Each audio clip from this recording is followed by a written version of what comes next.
হর হর মহাদেব। সোমবারে মা শিবের উপোস করে গিয়েছিল মন্দিরে এবং সাথে আমাকেও নিয়ে গিয়েছিল।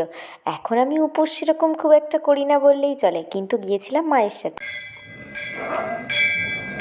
আমি আর মা চলে গিয়েছিলাম বাড়িরই কাছের একটা মন্দিরে, আর সেখানে দরজা বন্ধ ছিল আর বৃষ্টিতে প্রচুর জল হয়েছিল, তাই মা সেই জলগুলোকে সরিয়ে দিচ্ছিল।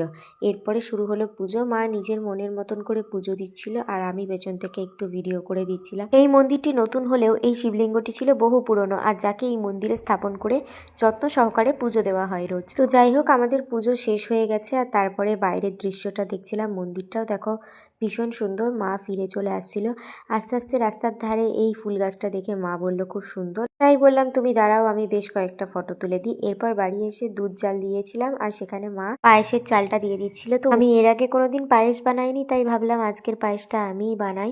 তো দুটো ছোট এলাচ এর মধ্যে দিয়ে দিলাম। এর আগে বানিয়েছি 2-3 বছর আগে, সেটা খুব একটা ভালো হয়নি। আর আজকেও সেই একই ভুল কিছু কিছু হয়ে যাচ্ছিল। দুধ যেহেতু পরিমাণে অল্প ছিল, কিন্তু ওটাকে বেশি জাল দেওয়ায় ওটা গাঢ় হয়ে গিয়েছিল। তো যাই হোক, কোনো রকমে শেষে চিনিটা মিশিয়ে দিলাম। এদিকে মা আমাদের ঘরের পুজোটা দিয়ে সম্পন্ন করে ফেললো।